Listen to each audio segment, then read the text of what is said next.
My first story is about how things in life can connect in ways you don't expect. I started college at Reed College, but dropped out after 6 months. However, I didn't leave the college right away. I stuck around without actually being enrolled. Now, why did I drop out? Well, before I was even born, my biological mother, who was a young student and not married, decided to give me up for adoption. She really wanted me to be adopted by college graduates. So everything was planned for me to be adopted by a lawyer and his wife. But when I was born, they suddenly decided they wanted a girl instead. So my adoptive parents, who were on a waiting list, got a call asking if they wanted a baby boy. They said yes. My biological mother later found out they weren't college graduates and was hesitant to go through with the adoption. She only agreed after they promised that I would one day go to college. 17 years later, I did go to college. But it was really expensive, like Stanford, and my parents were not wealthy. They were spending all their savings on my tuition. After half a year, I just couldn't see the worth of it. I didn't know what I wanted to do with my life or how college was going to help me find out. So I made a big decision to drop out. It was scary, but looking back, it turned out to be one of the best decisions I ever made. Dropping out meant I didn't have to go to classes I didn't like.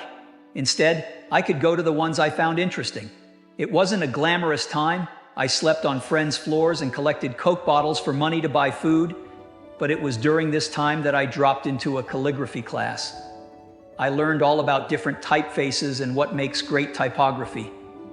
It seemed pointless then, but 10 years later, when we were designing the first Macintosh computer, it all made sense. That calligraphy class influenced the beautiful typography on the Mac. This taught me that you can't always see how things in life will connect in the future, but looking back, it becomes clear. My second story is about finding what you love and then losing it. I was lucky to find my passion early. When I was 20, my friend Waz and I started Apple in my parents' garage. We worked really hard, and in 10 years, Apple grew into a huge company.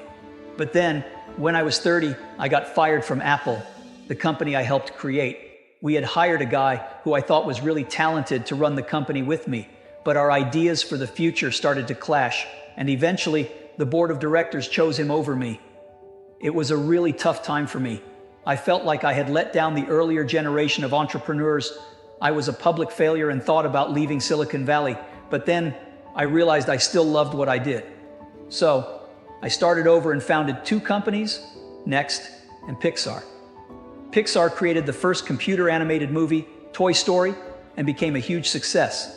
And then, in an incredible turn of events, Apple bought Next, and I went back to Apple. Getting fired from Apple, as painful as it was, turned out to be the best thing that could have happened to me. My last story is about facing death.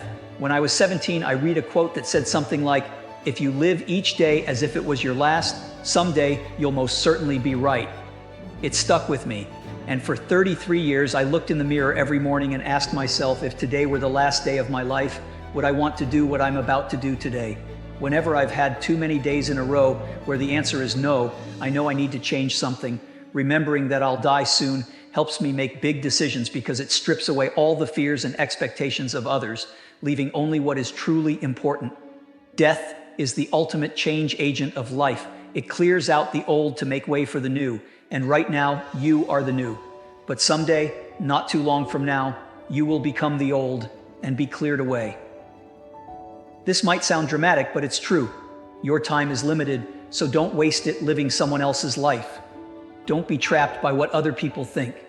Have the courage to follow your heart and intuition. They somehow already know what you truly want to become. Everything else is secondary. Stay hungry.